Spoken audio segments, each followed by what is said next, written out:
Hello, friends. Freedom is not for free. If you're the kind of person who desires to be a better friend, a better lover, a more committed partner, if you have read countless books, listened to an obscene amount of podcasts, but still struggle to mend certain relationships, we're all so obsessed with the connections we have outside of ourselves, our siblings, our friends, our parents, our partners, and we completely ignore the one that we have with ourselves.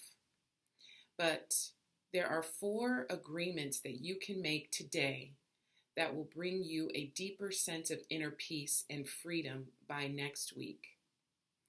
Thank you for spending your time with me. My name is Miss Carol. For a lot of my life, I had a full-time, unpaid job of being a people pleaser. My whole sense of self was a mosaic of other people's expectations and my deep desire for approval. I had completely abandoned myself because other people mattered. Other people mattered so much more than I mattered to myself. And it cost me.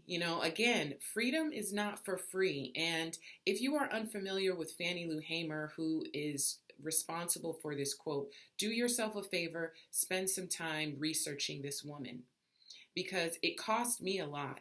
Specifically in my early life, it cost me 2 abortions. I had my first abortion when I was 19. I had my second abortion when I was 23.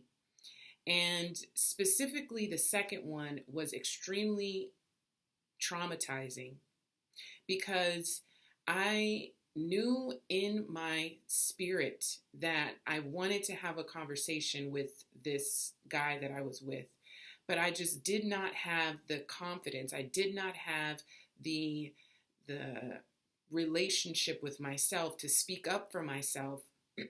Whether or not I would have still gone through with it, I have no idea. But in that moment, I just completely left myself on the side of the road and went ahead with this procedure because it was something that he wanted. So, hopefully we won't allow our circumstances to let us get to a place where we completely abandon ourselves and really put ourselves in emotional, mental, physical, and spiritual danger.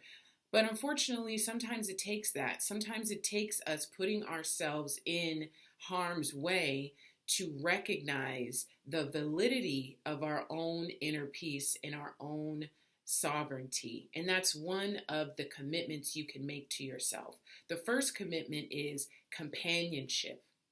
The second is observationalist. The third is internal sovereignty. And the fourth is gratitude. I started to turn this around when I noticed that when I was feeling isolated, when I was feeling insecure, when I was so desperate for others' approval, the common denominator was me. It's easy to point the finger at someone else and something else and try to blame whatever on that.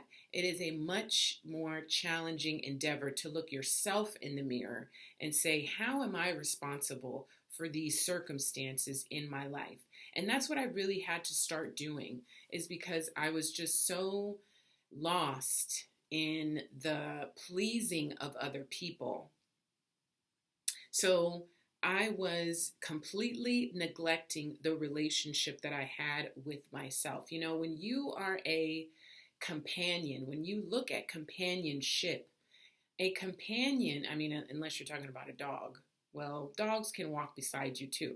But, companions walk beside you. They don't walk in front of you. They don't walk behind you. They walk beside you. And that's the first agreement you have to make to yourself.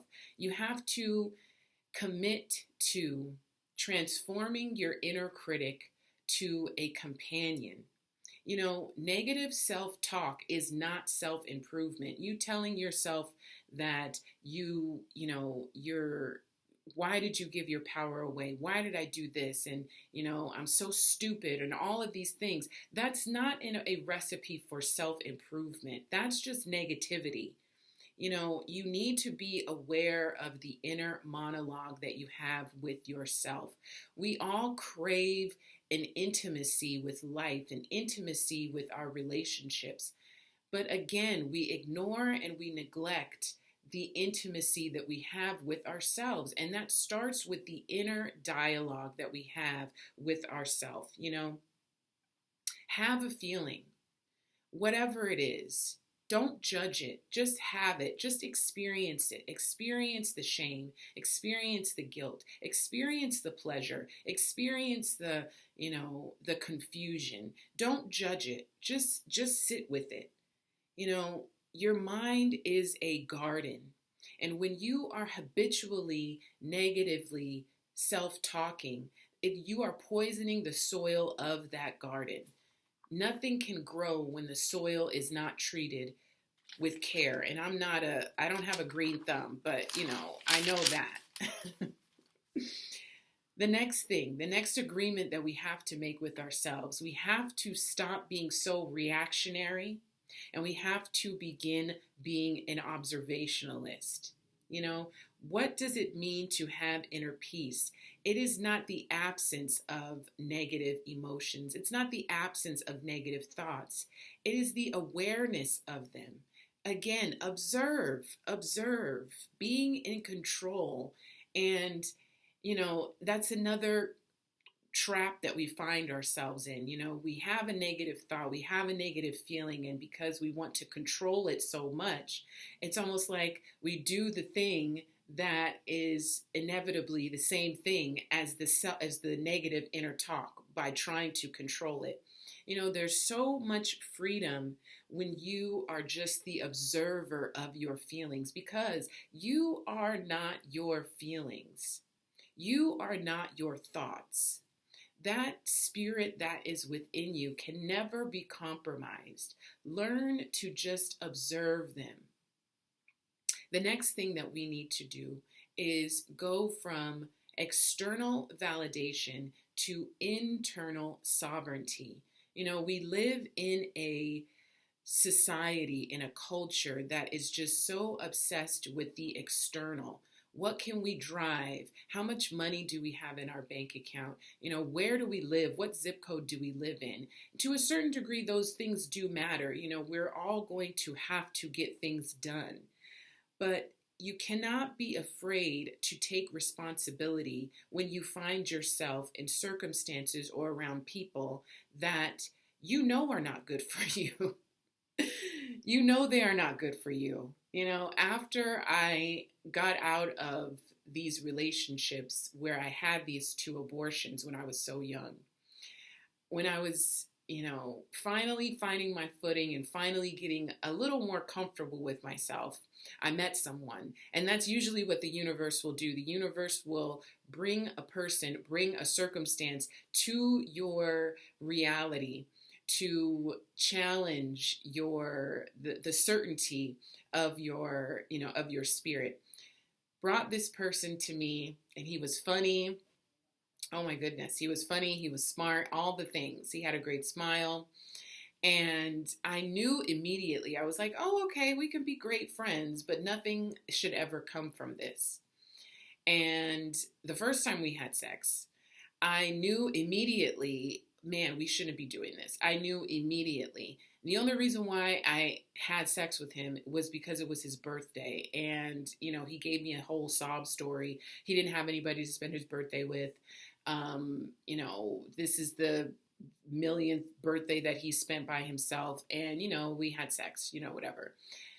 A few days later, I had a conversation with him. And I said to him, I feel like we went too fast. I feel like we need to step back and give ourselves the time to really get to know each other. And he threw a temper tantrum. He literally got up and was like, well, I don't understand this. And, you're playing games and all of this thing.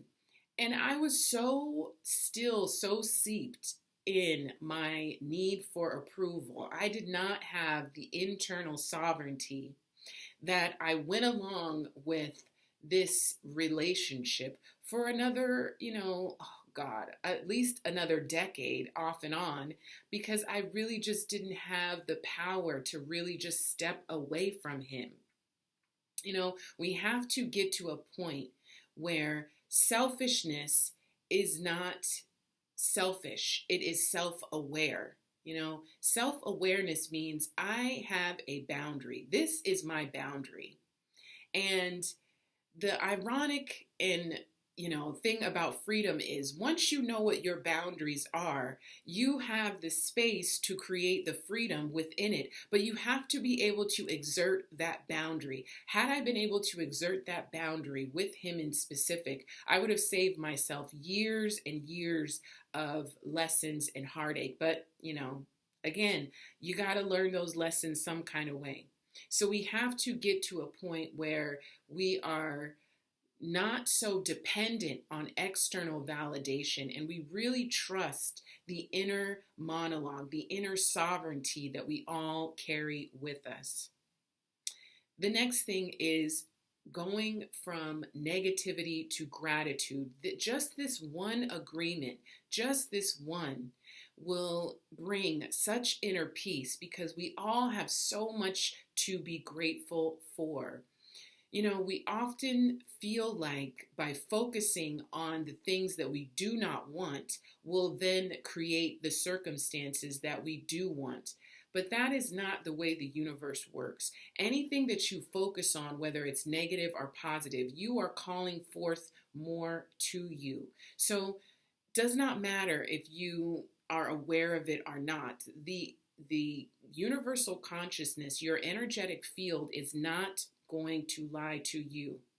It is going to bring you the things that you are focusing on, whether you are aware of them or not. And that's why it's so imperative that we be conscious of our energetic output and be steeped in gratitude, because we live in a connected world. We are all interconnected.